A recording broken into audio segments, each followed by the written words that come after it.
And we are live. You're not, because I muted you guys. I'm going to unmute you guys right now. Welcome back to the IWAR Network Tubecast. I'm your host, Alex G. And with me this evening, we have our good friend Matt and our good friend Jeff. What's going on tonight, gentlemen? Gas station turkey sandwiches. That's what's happening. Oh, there's an echo. There's an echo? I don't hear an echo. I don't hear an echo either. You're the echo. Echo, echo, echo. Hold on. Let's see. I'm going to mute them. Is there still an echo? Darren, let me know if there's still an echo.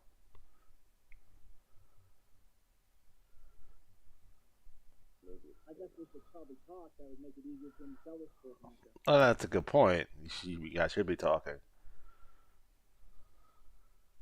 Yes, there's still an echo. Okay. Hold on a second. Anyone else has an echo? Okay.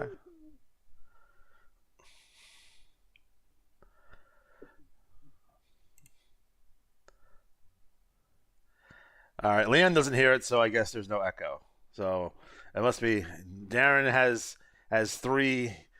Thanks for the extra views. I'll take it. He probably had three three things up. Yeah, Discord is a thing.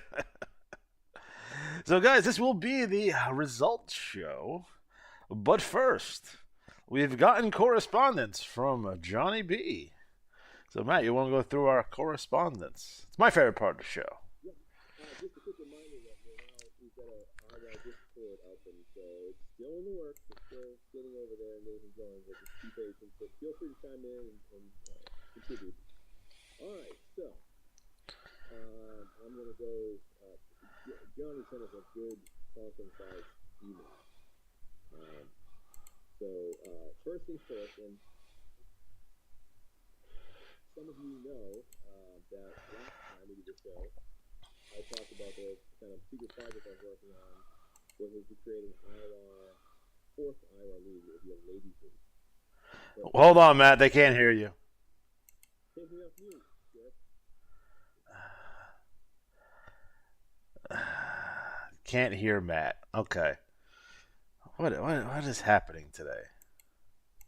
Yeah. I don't know. I don't know. You get one teacher calls you out, you fall apart. Never. All right, gentlemen. Let me fix that. All right, say something now. Now, something. There we go. That should have fixed it. All yes, right. Matt. Put down the love glove. Put down the love glove. So Matt, we recently got correspondence from Johnny B, and you go into talking about your secret project. Not only 2 hours ago that Johnny B reached out, and I mentioned the secret project I was working on the last show, which was an IWAR Ladies League, which would be the fourth league in the grouping, but it would be set up like the LWL with one wrestler per manager and some other things going on. So this was Johnny B's response. I heard the plan for the IWAR Ladies League on the previous episode, and I think the idea is fantastic. Our major ladies titles could definitely use the added competition, and keeping the size of the league from spiraling out of control will be beneficial to both our ability to meet the goal day deadlines and the manager's pocketbooks. Ching, that's what I sent an email along yesterday and explained further details of what I was thinking of. Matt is someone who has taken part in the Unknown Wrestling League in the past and who may or may not be part of it currently. He is undoubtedly aware that no one submits tag team or six-man matches in that league. True.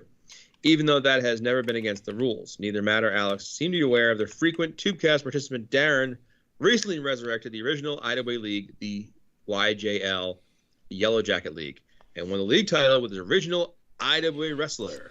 He had us created with the official stipulation the league was for singles only. I used to go to that website all the time. There it is. He called out. He said he would make a remark. Just as expected.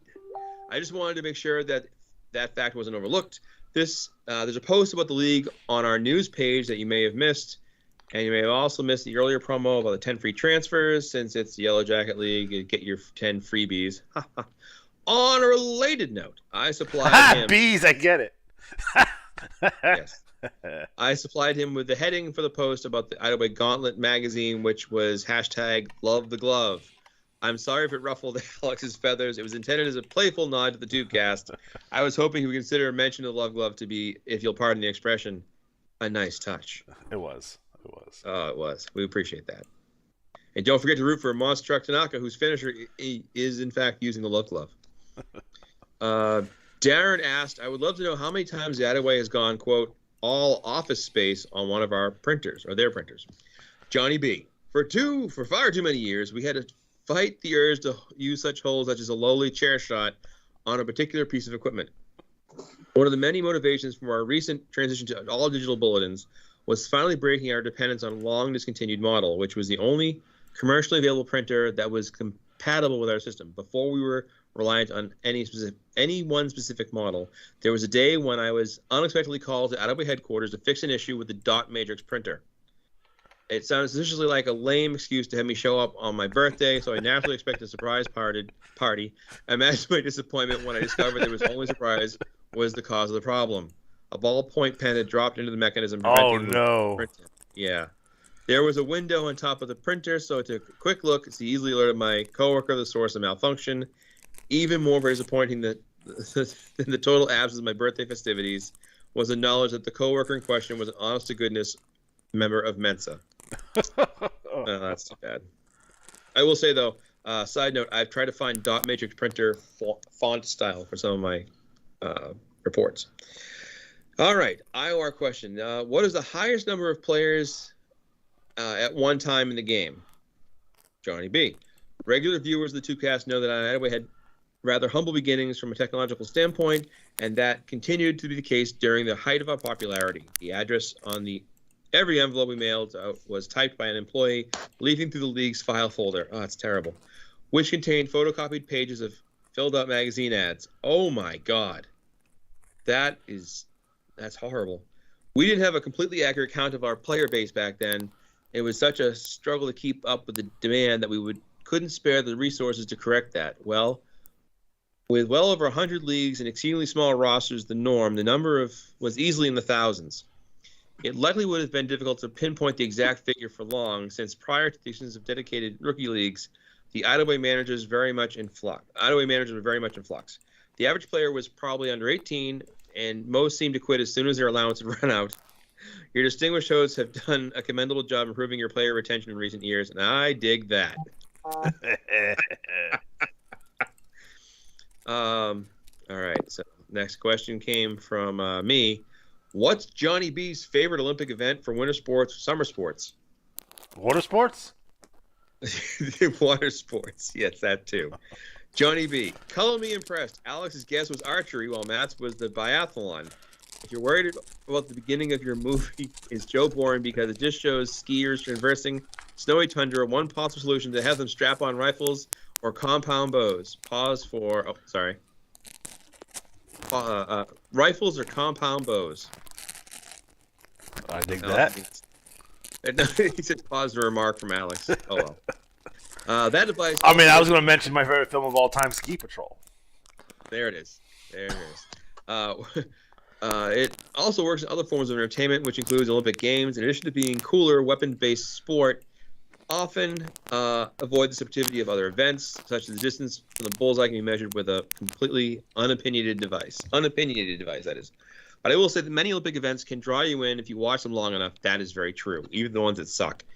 Whether due to national pride or learning personal facts about the competitors that cause you to root for them. Bonus trivia. This Olympic question, combined with a photo of Miss Elizabeth that Alex used in the beginning of the episode in which it was put forth, caused me to think of a possibly inappropriate name for an IWA jobber. Lex Luger. This show is a bad influence. We are a terrible influence. Question came out. How are the rankings determined? Okay. All right. I remember it now. First, wrestlers are divided into two groups, active and inactive, meaning that wrestler initiated a one-on-one match that cycle. Next, each group is split into two subgroups, those who have at least one win and those who have yet to score a victory. If it didn't seem right to rank wrestlers without a single W above those who managed to defeat an opponent at some point in their career, which is why, okay, this is the question was about like guys who were 0-0 or 0-1 and being below. Yeah. Like the jobbers. Okay, now I remember this question now. Which is why new wrestlers with records such as 0-1 appear below those with 1 win and 3,000 losses. Each subgroup is then sorted by a number of wins over losses for each wrestler. If there are ties in the position, for example, if one wrestler has a record of 1-0 and another has a record of 2-1, the higher ranking goes to the one with more victories. If there is still a tie, those number of stars are compared, then the amount of imaginary money, then the number of draws, then the current point flow. Good Lord. Finally, tiebreaker if their strategy totals from the previous cycle.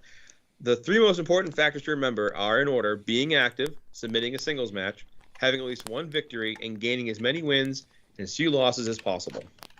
Make sense?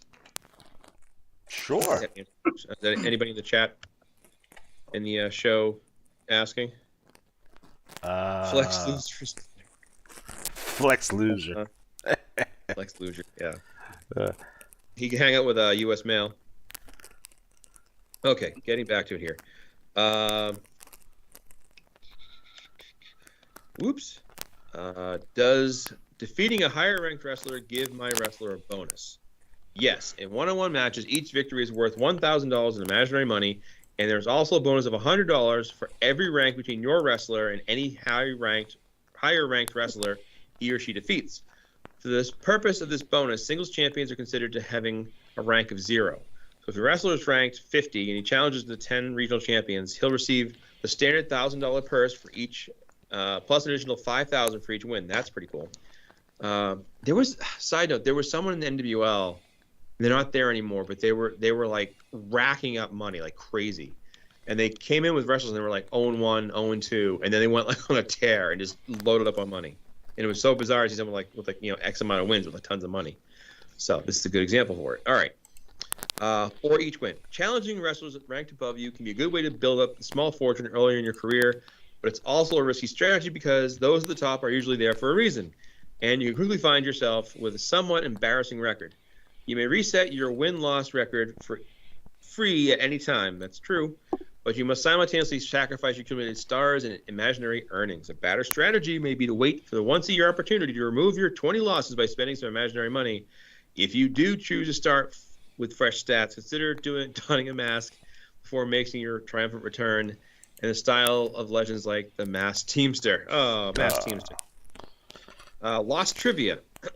Below are the remaining lost trivia questions. There's more?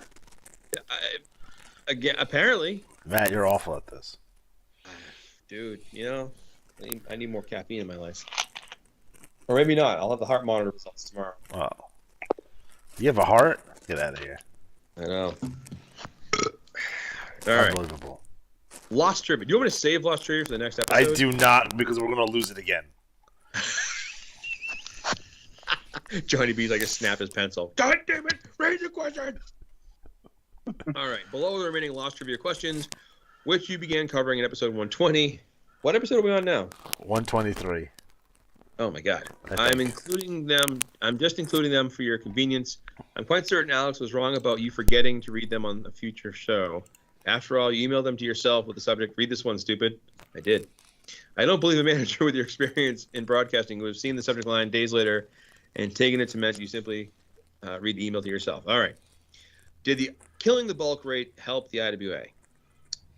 So does everyone remember what the bulk rate was? Bulk rate was there was a flat fee you could pay, and you could split those matches for like a pool of matches, say 50 matches, right, or like 100 matches. Yeah. And you could break that up over multiple leagues and feds, and that was not financially viable for the IWA.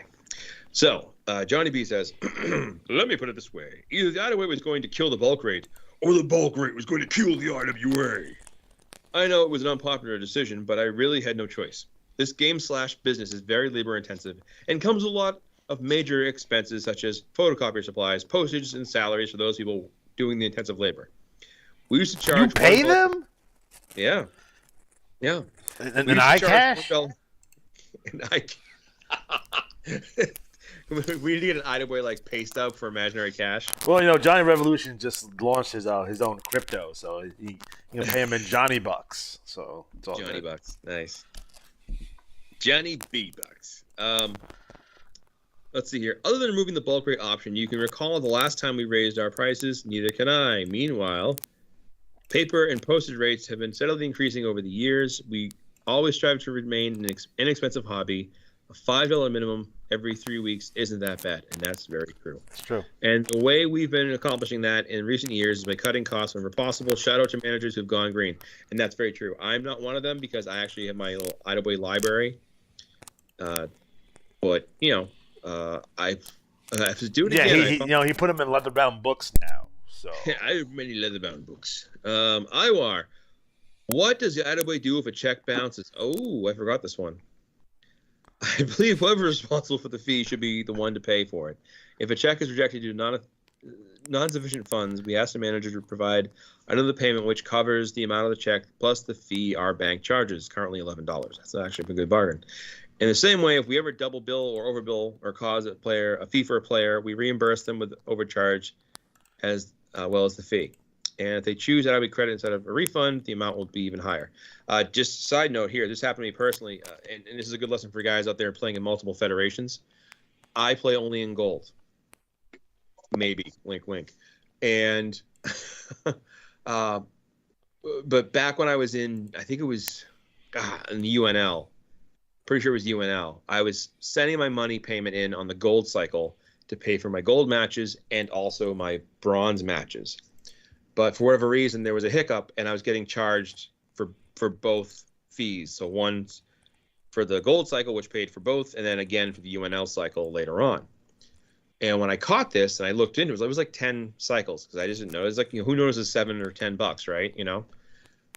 So I informed Kim, and they were like super cool about it. Just gave me IWAR credit to that's fine. The IWAR is exceptionally cool about things. Like don't be afraid of asking them like, hey, can I do this? I always say if you're worried about having money set aside, if you have money now, like your tax return, and you want to say, I want to play that away for, the year, budget yourself out $6 a cycle. That's $5 for your 6 matches and a battle royal fee, and you have one wrestler, and you're good to go. And you're going to have every 3 weeks a chance to play and have fun. And you just let them know what your credit total is as you go along, and then you just work it down to zero. Jamie Davis used to do this a lot. He would send him a check for $100 like every, 4 or 6 months, whatever it was. And when he worked it down, he just re-upped it. So the important thing here is, remember, don't write a check. It's like, who the hell writes checks anymore? Alex. I don't write a check. I don't use checks. Anyone chiming in? I actually do use checks for the bug man when we have when we get our lawn sprayed for bugs. I write him a check. Good old Steven Takas. Steven Takas. Jimmy Moore asks, should we declare imaginary money on our taxes? And the right answer is from Leon. Mike Rotundo would know. Smoking jacket. I don't have a smoking jacket. I don't smoke. No way. Corn pipe. I remember corn pipe. Well, you do just like a pirate. Well, I have a better picture to send you actually. I don't know if you probably missed the Easter egg in the IWL report. So. Oh, it's there. It's there. I told you. For those of you who don't know, I'm in a play right now, and it's called Arcadia. I thought you were in Greece. No, West Side Story.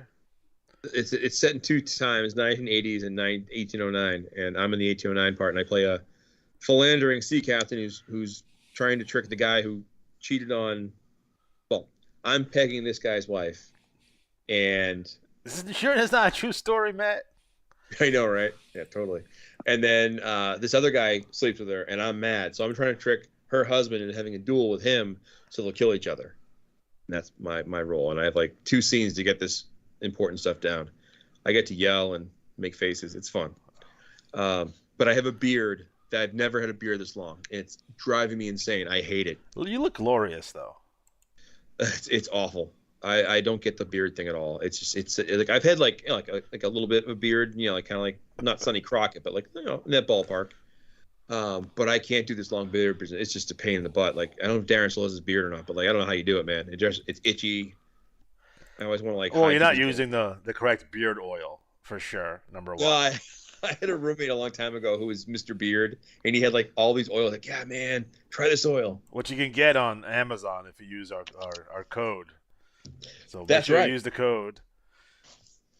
There you go. You don't pay anything extra, but you help me out personally so I can buy lunch tomorrow. All right, here's the next one. What are the most common mistakes players make that cause the IWA to have extra work? Johnny B says the two mistakes would be like managers to put extra effort into avoiding using the correct ID numbers and pitting wrestlers against themselves. For example, if a wrestler holds the league title, you sign a match for them with their opponent listed as either league champion or 501. Even though mistakes by players just slow us down, the main reason would like them to be eliminated is that poor Kimberly feels bad when someone misses out on an accolade due to a typo. I would feel bad too, so try not to read such letters. If we're the ones who made the error, we correct it as long as you inform us about it. But it wouldn't be fair to the other managers if we assumed that you meant something other than what appeared to be on the page you sent us. So please be careful. Does the IWA use a desktop or laptop? We utilize both PC and Mac. Commodore 64. Yes, we really rely almost exclusively on desktop models because laptops demand that you compromise on a single aspect in exchange for portability. The screen is smaller and capable of being positioned as ergonomically as the keyboard is more cramped and less tactile. I don't use a laptop personally. I think they're the work of the devil. I have a laptop. Points. Let's see here. Maybe it's just me, but I always pictured the IWA office as having like a computer like the Whopper computer in War Games. Like in the middle of the room and a bunch of guys in white coats running around like checking strats and whatever else. Right. It has the rolls with the tape on it. It's going through. Yeah. Yeah. Exactly. God damn. Oh, okay. So, let me see here. Lost my place. The types of number of ports are limited. The CPU runs more slowly so as not to overheat in its claustrophobic housing. Memory and drive space are far less expendable. Most replacement parts are only available from the manufacturer. You pay much more for the same amount of power and cannot even purchase the amount of power available to higher-end desktops. In short, everything is worse except the portability. Nowadays, phones and tablets can serve many needs, and they are even more portable than laptops. If you absolutely need a real PC, you can take one with you. A laptop is your only option. Otherwise, I highly recommend a desktop PC, phablet combo, enjoying fewer compromises. I can build you out a PC for like $600. Easy. You know a guy? I do it myself. I built mine. What are the IWA sent to the What are players sent to the IWA besides matches, strats, and trash talk? We've received a number of photographs over the years. Some of them show managers. Spicy. I know, right? Posing as their wrestlers might. Oh my God! Sometimes even dressed as their wrestlers. Oh no! While others were in displays of prizes they've won, or pictures of their families and their pets. Players have also sent us homemade gift cards, souvenirs from their hometowns. A great deal of managers include us in their holiday greeting card list. In fact, we still receive occasional cards now and then. One young player mailed in a videotape which had him captured demonstrating his wrestler's finishing move on a friend in his backyard. Yes. Yes. Another manager had gotten a book published. Matt, are you gonna add the IWA to your Christmas list? Your Christmas card list?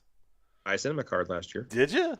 I did. I sent a bunch of you guys, I remember. I know. I was wondering if you sent them. You're such a suck up. I sent them a mouse pad with IWAR on it. That's right. IWAR logo. I got a Christmas card from Commissioner Matt this year. Yep. Sent everybody window stickers too, so you can have a little window. Yeah, it was very nice. My wife opened it, was like, "Who the hell is Matt Riley?" And also, real quick, if anyone at the IWA is listening, if there's any way that we can get a hold of those photographs of players posing as their wrestlers, I would pay good money for those. Yeah. Yeah, that would be fantastic. That would go on the Johnny B's OnlyFans. So he can post them there. Johnny B's OnlyFans. Oh man. All right, let me get back on the track here. All right, so let me see here. There was a time. Let's see. I'm sorry here. One player, a manager, had gotten a book published, so he sent us a copy, noting that our game helped him realize his dream of becoming a writer. Then there was a time I had been working overnight, and my father, original Johnny B, arrived at the office before sunrise, which is most unusual. We had recently received an audio tape, a primitive version of the modern IWAR network Tubecast. So we went out to the company van to listen to it. We didn't have a photocopier. You have a van? Yeah. It's like the 18 van, isn't it? It was rather long recording, so as its conclusion, I wondered aloud if we had run down the battery too much. My father, who was far more creative than technical, turned the key. The van sprang to life. He then promptly turned it back off. It works, he said with a smile. I knew other employees would be showing up in a couple of hours, so we didn't feel too bad about leaving him there with a battery that was now more depleted. Oop, it still works for the record. You still have the van? Yeah. I want to buy the IWA van and put a big sticker of Big Ben right on the side of it. I want to see if it's like the A-Team van, but like. All right. If it has a couch in it and a lava lamp and shag carpeting. Let's see. Kim sent you a card. What the? I didn't get a card. Unbelievable. Oh my God. I feel like Kim makes awesome cookies. Nice. How many players have been banned from IWA? Why have some banned players been allowed to return? The total number is an absolute minuscule fraction of the thousands and thousands of people who have played in the last 36 years. There were so few during any given period of time that we didn't need to keep records, so I don't have an exact figure for you. It is exceptionally rare for a ban in IWA to be permanent because I'm a firm believer in second chances, particularly when the previous incident occurred in the offender's youth. Consider the infamous case of the manager Keith Maple, who was publicly banned for involvement in the well-known cheating scandal. He was permitted to return and proved himself to be not just a great player to have won any one league, but also a terrific commissioner. And he's not only formally banned manager who fits that full description. I'm sure anyone who has interacted with any of them is still glad. Welcome back, the fun-loving community we have here. And while I appreciate that aspect, there are some players I still would tell to F off if I ever met them in person. There are some players who are just like, I will say this, I like wrestling. I like watching it. I enjoy the AEW show of the night. There are some guys who just, I don't get why they play it. They hate wrestling. They don't like even old school wrestling. And it's like, why are you playing? Like, it'd be like me playing a game like, I don't know, going to a curling competition. I mean, I'd go, it was free, but like, I just don't get the people to do that. But as far as like the math. The math, it could be, maybe. So those guys like that scene from The Hangover with the numbers in the head. I went to the math Olympiad in like the 4th grade. Really? Yeah, I came in last place. Yeah, I was gonna say, I always remember spelling bees as a kid, and in 5th grade, one of my friends misspelled of. Like OV of? He spelled it OV.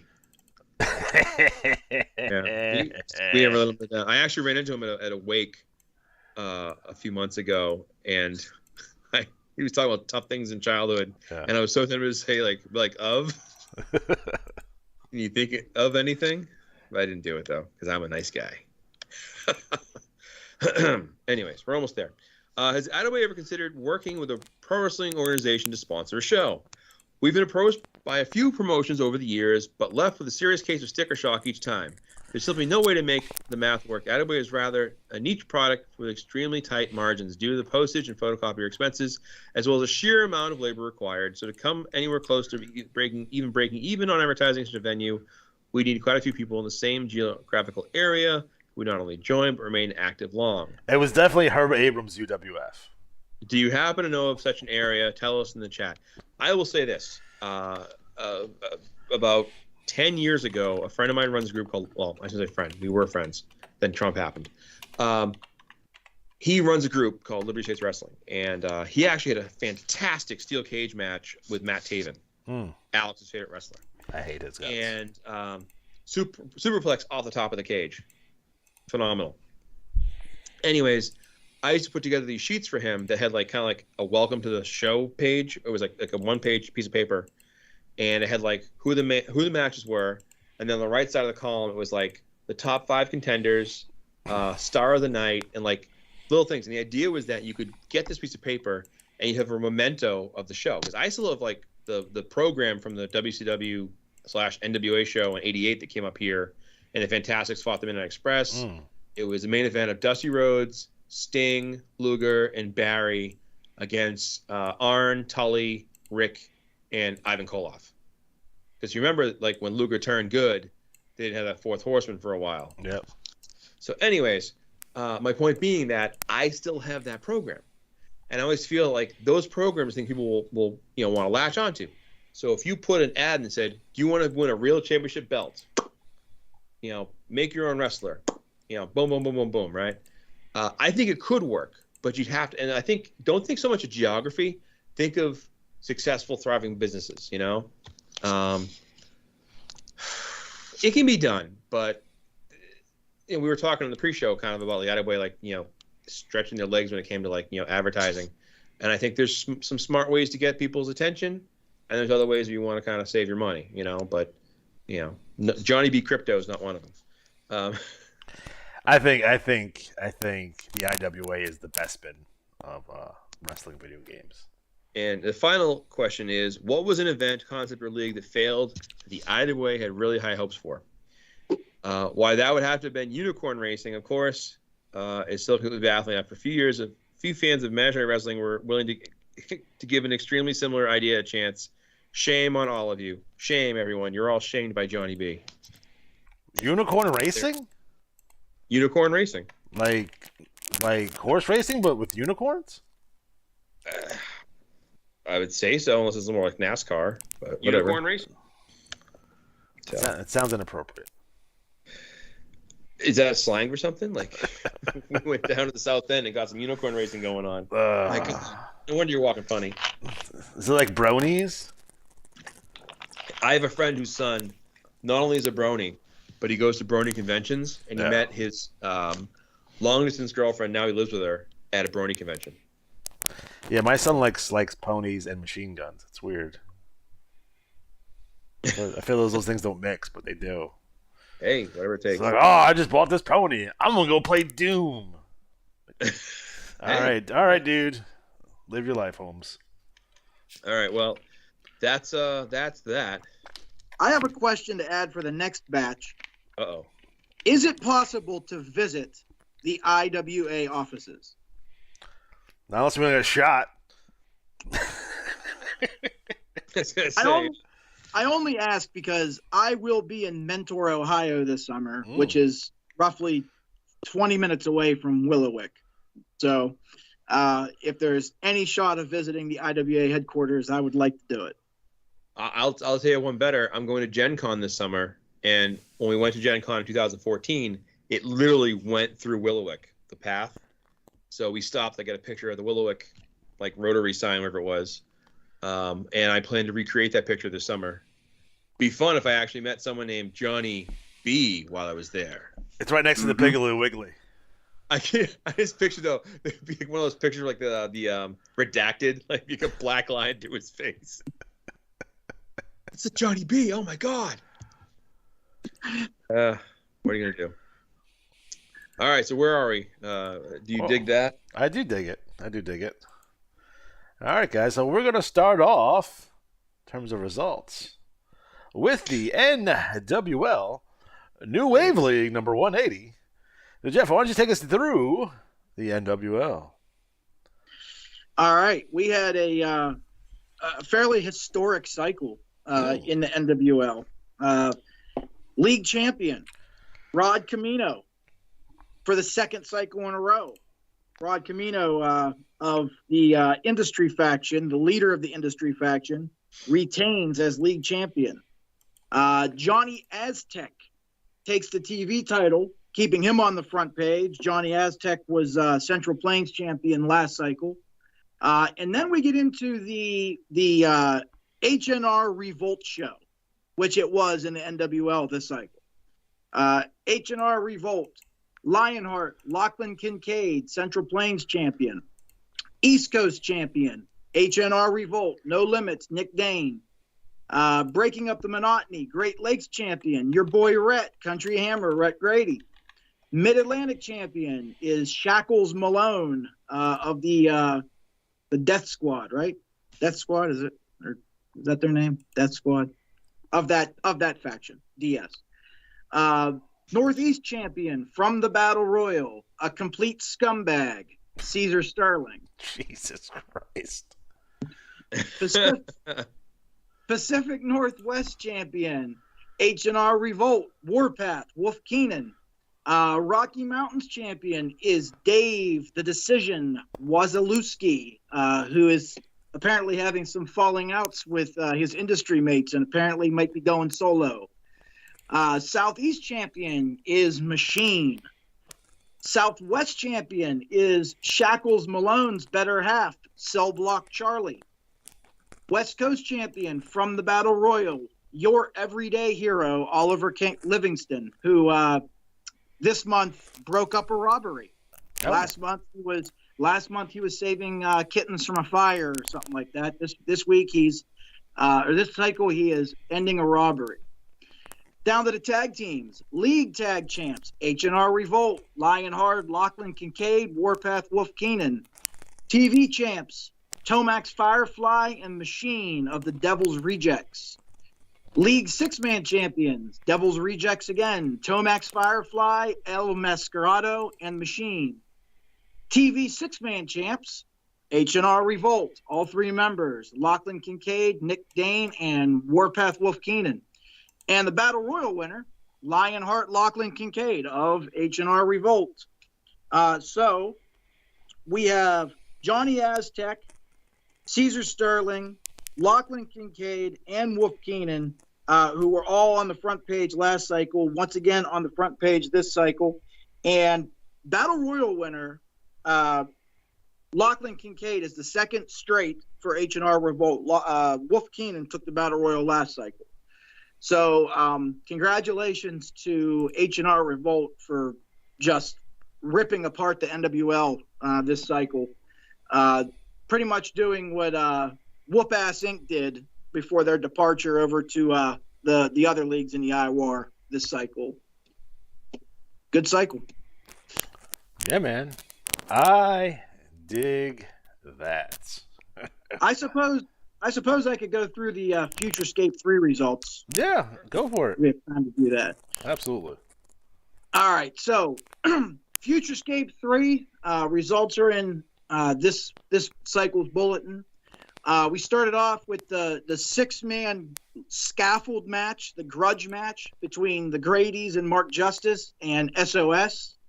In the end, it came down to Prophet of SOS being tossed off the scaffold. So the Grady's and Mark Justice win, and Rhett Grady gets $100,000 of Mike Dynasty's money, as opposed to Mike Dynasty getting another shot at the Young Lions title. So that feud for now seems to be over. We have the Industry, Waz and Dave Wazalewski versus the Texas Ranger division. That's Clayton Reed and Jay Silverblood versus King Diamond and Beastmaster. This was the Young Lions tag team title #1 contender match. And the winners will face Shackles Malone and Cell Block Charlie, the champions, at Clash 22. And in the end, it is the Industry pulling it out. So we'll see if Waz and Dave the Decision can work together to take home the Young Lions tag titles. We had an interleague women's match between Arya Gunpowder and Tiamat. Tiamat coming over from the IWL. It was Arya Gunpowder winning a very nice victory over Tiamat. Very close match. So Arya goes out her last cycle in the NWL with a bang. We had a non-title tag team grudge match between Death Row, between Shackles Malone and Cell Block Charlie and H&R Revolt. And in this match, Shackles Malone and Cell Block Charlie hit the early parole finisher to end it, and they take home the grudge match. We had the Willowick Classic in this Futurescape. First semifinal was Glen Cavendish versus Dark Danger. Glen Cavendish came out on top with the huge lariat, and then followed up by the Gold Claw, which is his finisher. After the match, Dark Danger, I guess, wasn't happy with the result, so he smoked Glen Cavendish in the head with a chair, and then gave him the Father Forgive Me, which is his trademark move. So Glen Cavendish goes on, but not without a little bit of carnage. Second Willowick Classic semi was California Gunslinger of the Gun Collection going against Colonel Doom, who already has 1 foot out of the NWL. In this match, Colonel Doom comes out on top, but very, very, very slightly. It was a 2-point match between two of the better players in the NWL. We had the Willowick Classic third semifinal was Rod Camino, who has been just storming through the NWL collecting titles, going up against Nick Dane of H&R Revolt. Rod Camino takes home that, so he goes on to the final, the 3-way final, later in the card. We had a number 1 contender no rules match for a shot at the X1. The old hardcore title is now the X1 title at Clash 22, currently held by Wolf Keenan of H&R Revolt. It was Oliver Livingston versus Zanroar versus Nick Gemini versus Zigzag Man versus Sheepdog Roe Grady versus Fabulous Harry Hurt. And in the end, it came down to Harry Hurt and Roe Grady both tapping out their opponents simultaneously. It was a tie. However, due to after-match escapades, it is Fabulous Harry Hurt who goes on to face Wolf Keenan at Clash 22. Aztec Death Match. The Aztec Death Match, the blow-off match of this long-running feud between Johnny Aztec and Mark Justice. It was a violent match that included all kinds of weapons. In the end, Johnny Aztec does take the win. It was, again, another 2-point match. Pretty much every match on this card was a 2-point or 1-point match. And Johnny Aztec takes home his Aztec Death Match. And in the Classic, the Willowick Classic final, we had Rod Camino versus Glen Cavendish versus Colonel Doom.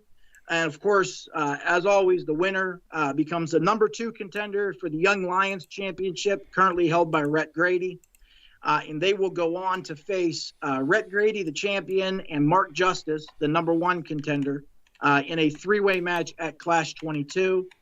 And in the end, it is Rod Camino coming out on top. Rod Camino now has set his sights on the Young Lions title. And there was a nice stare down at the end between Rhett Grady and Rod Camino. And it is looking like we're going to have one heck of a card coming up here for Clash 22. And that's what's going on in the NWL this cycle. All right, man. Fantastic. Next up, IWL number 153. League champion, and he wins 10 free matches for retaining. Friend Zone, Frederick Goodfellow. Television champion, The Chameleon. New York City champion, Ravishing Rex Chambers. Los Angeles champion, Justin Grace. Boston champion, Johnny WrestleFest. Detroit champion, Bob Bonecutter. Cleveland champion, Riley Reynolds. Dallas champion, The Total Package, U.S. Mail. Memphis champion, Bad Street, Marcus Brown. Miami champion, Pop Culture, Peter Cross. San Francisco champion, The American Patriot. Chicago champion, Nemaya Worthington. I think I'm saying that correctly. If I'm wrong, please correct me. League Tag Team Champion Crusher Vicious and the Bad Street Marcus Brown. TV Tag Team Champions Shane the Train Gloom and Mean Mike Zenith, the Demolition Crew. League 6-Man Champions Jedediah Worthington, Nabaya Worthington, and Jebediah Worthington. TV 6-Man Champions Litigation. Welcome to the IWL. Chase Grace and Justin Grace. And your Battle Royal winner. Winning 60, that is right, 60 free IWL matches. The Chameleon. Guys, yeah, agreed. So overall, I'm very happy with the amount of cards. We had 149 cards this cycle, which is ridiculous. Obviously, we had 60 people and 60 wrestlers. Well, yeah, 60 wrestlers in the Battle Royal. So I'm very, very much excited about that. And when I checked today, we have currently 82. That's right, 82 active wrestlers in the IWL. So that's huge. I don't know, Ryan. Is that the record for activity in the league? I think it is. I'm not sure. Ryan would know. I feel like he's cursing me out right now going through his records, but he would have a good idea. But that's a lot of wrestlers, guys. I'm very excited about the new blood coming into the IWL. They have we want to get right into the mix. I want to get right into the mix here and start getting in some feuds and maybe some sneak attacks, what have you. You guys invested in what's going on. Don't forget that Soul Survivor will be cycle 155. It's a $1 entry per wrestler, and the prize is IWA credits. So, for example, if there's 50 wrestlers who join Soul Survivor, the prize will be $50 in IWA credits. So, Matt, do you have a current number of how many wrestlers are in Soul Survivor currently? No. It hasn't changed. It's like 23, I think, or 29. 29. I thought you may have gotten an email today because, gold just dropped. It's been a while, but hopefully people listening, if they haven't entered yet, will enter. If you're in the IWL, join Soul Survivor. We give Ryan some more work. That's right. But I'm super excited about the direction of the league right now. I'm really excited about the amount of active wrestlers that are in the league right now. Soul Survivor is going to be a huge event. In addition, I guess I have the one result that I can share is the winner of the Young Lions Cup. That's X3M. Now, they didn't play that match like it was supposed to. It was supposed to be X3M taking on Graham Seambridge. I guess they messed up because I do have the emails, and it's correct in my email. They played a match against Big Money Bonnie Banks instead, which wasn't supposed to happen. But when I looked at the strategy totals, X3M did take it. So she will advance to take on Shotgun James Carnage at Soul Survivor and promptly get murdered, probably. Nah, yes. Just kidding. I don't know. Ryan's hard to beat in a big spot. So is that because Shotgun James Carnage is O.J. Simpson in his corner?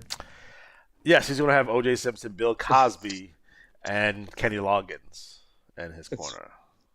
O.J. Simpson is RX.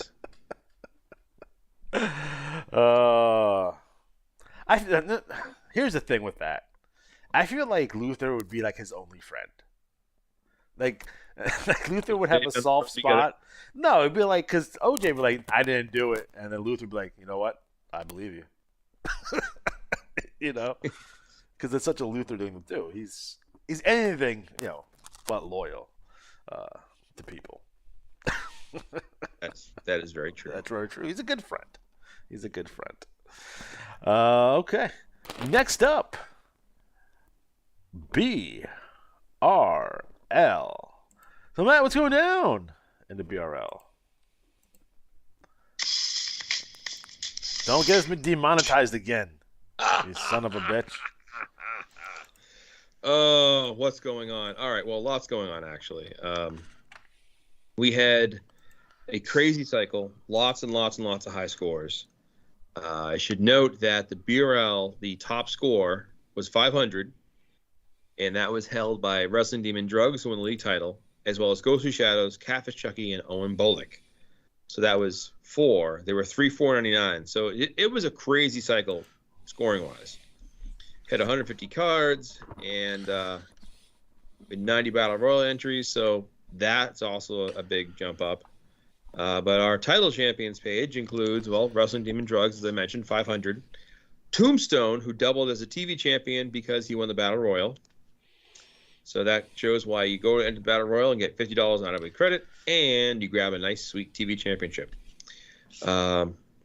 Just so you know, I meant to mention this. The Chameleon, who won the TV championship, the last time he held that, he also won the Battle Royal. Unbelievable. So he pulled it the double again. Central Plains champion, Ghostly Shadows. East Coast champion, Punk Rock Mike. Great Lakes champion, Owen Bolick. Mid-Atlantic champion, fittingly, R.A. Rude.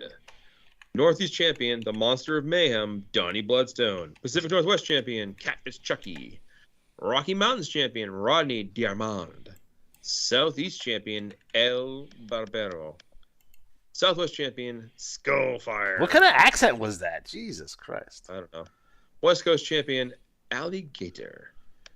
League Tag Champions for the third cycle in a row, East-West Connection, Matthew Van Slyter and Jane the Vixen Red. Luther Alexander's old foe. TV Tag Champs, Winnipeg Wookie and Dead Meat Leroy Buttersworth. Six-man champions, ending the long run by arrogance, George Duke, Larry Brett, and Nelson Hull. And the TV six-man champions, I don't know how the hell this happened, Monster Truck Tanaka, Big Guns Greg Gannar, and the Pharmacist RX Pain and Destruction. And again, the Battle Royal winner, $50 in IWA credit, was Tombstone. So, well done, folks. I would give more results from the events, but I've been busy all day, so I'm actually cranking through them as we've been doing the show. I'm about almost halfway through the Johnny B. Cup first round results. There are a number of ties, so I got to figure that out. And then I'll get other stuff results as well. But this cycle was huge. I can tell you at the next show we do with the TT review, we'll probably have some actually hard numbers as far as who won what. Hard. Not quite as hard as gas station dick pills, but you get the idea. Here's a question. Here's a question for Johnny B. Johnny B, what pro wrestler T-shirts have you purchased for yourself? Like, were you an NWO guy? Were you an ECW guy? Like, were you wearing like a Stone Cold 316 shirt? Johnny B says, just curious, popped in my head. I feel like he would wear like a Lord Alfred Hayes shirt. Well, how does to put it? Paid advertising is brought to you by the following. Yes. Yeah. What was that gum that was the stripes? With the like fruit stripe gum. Fruit stripe, yeah, and it would last for it'd be the greatest taste in the world for like 10 seconds. Yep. I used to and then it became cardboard. Yeah, it was awful. Yeah. I've always felt that should be like a frosting or like a cupcake. Because you'd be like, this is delicious or something, you'd be like, oh my God. And it's gone. You swallowed it by then. It won't matter if the flavor goes away in 2 seconds. There it is. Make that idea happen and win Shark Tank. So yeah, as far as Johnny B should go on Shark Tank. Yeah, I get an idea for you guys. It started in 1985. Mark Cuban would buy it. Oh, 100%. Mark Cuban. I have an idea. We're going to make this thing, and we're going to tie it into people's Alexa devices. Wait, what? So that's how I want to do. That's the future of the IWA. I want to submit my strategies and trash talk through my Alexa. Nice. So, anyways, just this cycle is a huge cycle. All these events going off. The BRL's pay-per-view, which I haven't even had a chance to look at yet. So, lots of matches going on. Oh, Darren wants to know if the IWA is still advertised in Pro Wrestling Illustrated, which I think they do, because the last one I got, saw an ad. Oh, okay. I think. I'm pretty sure. Let me look. It's because I get the digital versions now. Is Bill Apter still alive? He is. I met him at WrestleCon a couple years ago, and he likes to sing karaoke. He invited me to go out with dinner with him, but I had to go to dinner with my wife instead. I should have Oh blown her. man, I'd have left my wife at the hotel to have dinner with Bill Apter. It was Bill Apter and Tito Santana. But honey, it's Tito Santana. Your Honor, She would have left me in New York City. Nice. She would have hooked up with Cody Rhodes. She owes him. She owes him one. It's ridiculous. Was Tito Santana really there Tito was there. with Bill Apter, Yeah. hanging out, Yeah. and they were doing karaoke together? I don't know if Tito did the karaoke, but Bill Apter is a notable karaoke singer on a ridiculous level. I would just buy Tito Santana shots until he gave us an Ariba. An Ariba. He'd do it for $5. He was doing it the entire time. I want to get my picture with Strikeforce. So. Oh yeah. I was a Can-Am Connection guy. Okay. He quit. My partner quit. The Z-Man. Or Z-Man, as Terry Funk used to call him. I did get an autographed copy of the Rock and Roll Express's comic book while I was there also. When I met the Rock and Roll Express. I told Ricky, stop working so hard. I'm buying all your shit. Because he was laying it on really thick. I'm like, Ricky, relax. I'm going to buy everything. Don't worry. I met Tracy Smothers at the Butler County Fair in 1988. He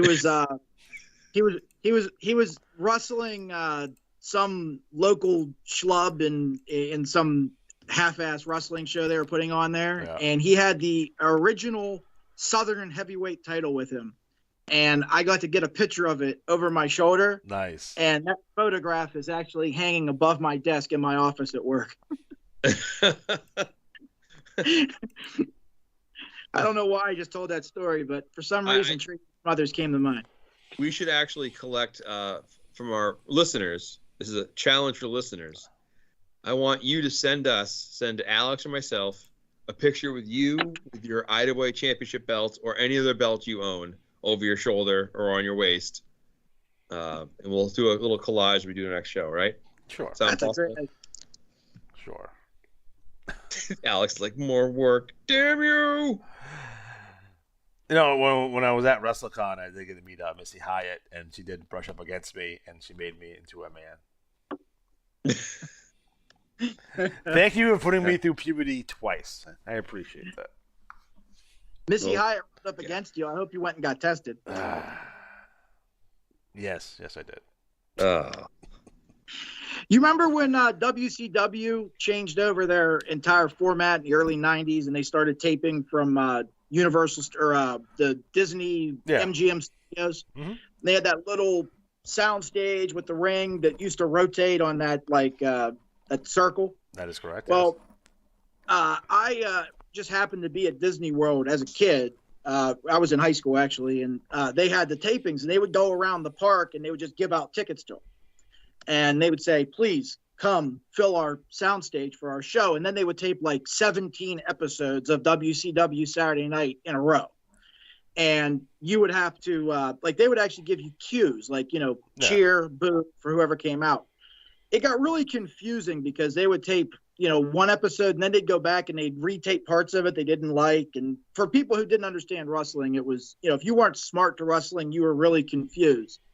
About halfway through, we decided to leave, and we walked out the back door and out to the parking lot. The Big Boss Man was standing there. I can't remember. I think it was the Boss or whatever. He was basically the Big Boss Man, but he had his the black Boss Man attire off the ward. And he was standing back there smoking a cigarette, and with Bobby the Brain Heenan. And I got to walk up and actually get a picture of Big Boss Man, with his hands around my throat, nice. Pretending like he's shaking me. And Bobby Heenan gave me bunny ears in the picture. And that is the closest I ever came as a wrestling fan to be that was Bobby Brain Heenan's probably my favorite wrestling personality of all time. Yeah. So it was pretty cool. And Big Boss Man was a cool guy too, but I also have that picture hanging in my office at work. I love it. I want to know, do you ever discipline somebody. You're like, and let me tell you something else. You can't do that on here in public in our workspace. And the guy's just like, is that you with the belt? Yeah. God damn it! Stop changing the subject. It is. And let me talk about this. I actually called a student a ham and egger one time. He didn't know what it meant. I'm gonna get fired if anyone listens to this. Join the club. Okay. Never mind. Join the club. Wow. All right, guys. Any other questions for good old JB? And let me check the chat. I haven't checked the chat in a while. Let me check this out. Let's see. Inappropriate. Leon has a funny Chase's mother story. I met him not long before he died. I mentioned playing IWA. Tracy said, "Lord Yevla, still at your age." I love it. That whole group of wrestlers in the late 80s, early 90s, like the guys who were the big like territory guys who never kind of latched on and with one of the big companies. That whole group of like the rogues gallery of misfits that used to travel around the county fairs and stuff like that. Tracy Smothers, the guy from the other guy from the Fantastics. Man, I can't think of his Tommy name. Rogers, but Bobby Fulton. Oh, Bobby Fulton. Bobby Fulton. That whole group of guys, they would go around to those fairs and they would just be walking around the fair talking to fans. They were the most down to earth, coolest guys. And then you realize, you were on Starrcade 85. You know what I mean? Like, it's just cool to talk to those guys back then. It's sad that so many of them are gone now. Yeah. It's a nasty reminder that we are, in fact, getting older. Absolutely. Okay. What else we got? All right. So it looks like we're officially out of time. So for Jeff, for Matt, I'm Alex G. Have a good night.